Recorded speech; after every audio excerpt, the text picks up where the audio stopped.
Assalamualaikum warahmatullahi wabarakatuh. Jumpa lagi di YouTube channel Bacang Ariga. Bagaimana kabarnya hari ini? Mudah-mudahan sehat selalu dan selalu dimurahkan rezekinya oleh Allah Subhanahu wa taala. Pada kesempatan kali ini Paman, kita akan membahas kembali tentang JWA atau Jadam Wetting Agent yang menggunakan minyak goreng. Di sini di depan ada 2 gelas, ada TDS meter, ada deterjen. Kemudian kita akan tambahkan air hujan sedikit saja sebagai percobaan di kedua gelas ini. Kita akan ukur part per molekulnya terlebih dahulu atau ppm-nya.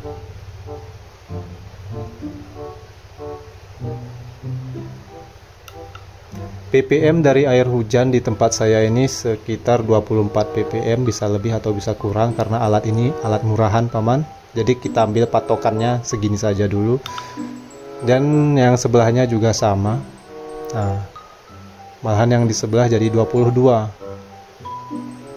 Padahal airnya sama tadi loh. Ya sama lagi ya. Alatnya error ini. Di salah satu website resmi Jadam, ketika menggunakan air lunak ataupun air hujan yang dicampur dengan Jadam Wetting Agent ini, maka dia tidak akan menimbulkan bekas ataupun airnya itu berubah warna. Sekarang kita akan ambil 1 sendok JWA dan kita tuangkan sedikit ke dalam gelas ini.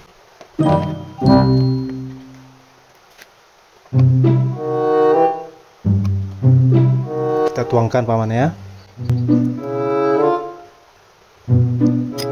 Berbeda dengan produk Jadam, jika dicampurkan dengan air lalu dikocok-kocok dia akan keruh, maka akan jernih kembali. Sekarang kita akan aduk-aduk.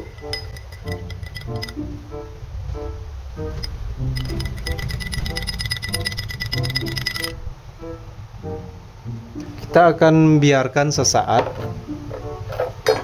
Kalau di aslinya ini Paman, ini tidak terjadi pengeruhan karena yang kita pakai air hujan dan ppm-nya itu tidak lebih dari 30.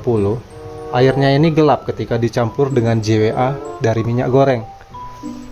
Ini semalam sudah saya uji juga di rumah, saya diamkan selama semalaman. Airnya tetap keruh dan tidak mau menjernih. Kalau dari ini deterjen sendiri, dia biarpun keruh tapi masih tembus pandang gitu Paman. Jadi kesimpulan dari video ini, saya memang sedikit kecewa atas dari bahan yang saya pakai. Jadi bukan Jadamnya yang salah, jadi bahan yang dipakai. Jadi yang saya pakai itu ialah bahannya minyak goreng. Resepnya sudah sesuai, minyak gorengnya juga sudah sesuai takaran. Jadi salahnya di mana? Kenapa airnya bisa berwarna putih dan tidak kembali bening gitu setelah beberapa saat? Jadi kesalahannya ialah saya menggunakan minyak goreng curah. Paman tahu sendiri kan, minyak goreng curah itu yang dibungkus tanpa kemasan langsung di dalam plastik. Nah, itu dia minyak goreng yang saya gunakan, yang harganya itu 14.000 1 liter ataupun di sini per kilo dijual. Jadi kemungkinan ataupun ini menurut saya sih, minyak goreng yang saya beli ini pertama karena minyak goreng curah dia cuma mengalami 1 kali penyaringan. Mungkin di dalam itu pasca proses penyaringan masih banyak terkandung bahan-bahan lain ataupun logam berat sejenisnya ikut masih terbawa akibat proses sebelumnya karena cuma menggunakan 1 kali proses penyaringan CPO. Nah itu satu Paman. Yang kedua ialah minyak goreng ini didistribusikan dari agen terus ke grosir itu menggunakan drum. Kita nggak tahu drumnya itu bagus atau tidak, ada sampah atau tidak, ataupun ada karat atau tidak. Yang jelasnya di grosir itu mereka pompa kemudian timbang, habis itu dijual. Dan kemudian yang poin berikutnya ialah minyak goreng curah ini ketika saya beli dia itu terpapar matahari gitu, terpapar matahari dan berdekatan dengan bau-bauan tajam. Entah itu minyak lampu ataupun sabun, minyak tanah maksud saya, bukan minyak lampu. Di sini dibilang minyak lampu ataupun minyak tanah lah. Dan berbau tajam lainnya gitu. Dan terpapar juga matahari, sehingga karena proses penyulingan itu satu kali terkena panas matahari secara terus-menerus, kemudian mungkin terjadi perubahan molekul dari asam palminatnya.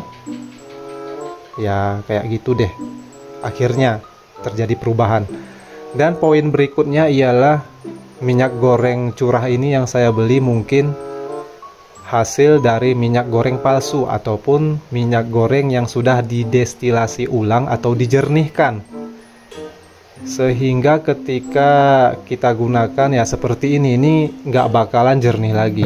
Maksudnya minyak goreng palsu itu minyaknya asli, tapi minyak goreng yang sudah beberapa kali melakukan penggorengan lalu dijernihkan kembali seperti minyak goreng pada umumnya. Warnanya juga ikut jernih gitu paman. Untuk teman-teman sekalian ataupun paman dan bibi, mohon mempertimbangkan kembali jika ingin membuat JWA dengan minyak goreng curah.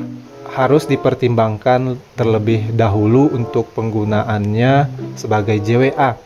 Karena mengingat ada 4 poin tadi, minyak goreng curah itu cuma melalui satu kali penyaringan CPO, kemudian pengangkutan melalui drumnya itu bersih atau tidak kita nggak tahu. Yang ketiga, setelah dikemas ke dalam plastik, mungkin secara pengeceran ataupun mudah dilihat pelanggan tuh terpapar sinar matahari serta bebauan tajam.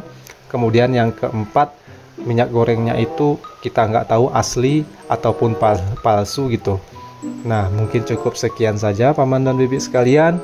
Bila ada pertanyaan, silahkan berkomentar di kolom komentar di bawah. Insya Allah bila ada kesempatan saya akan balas.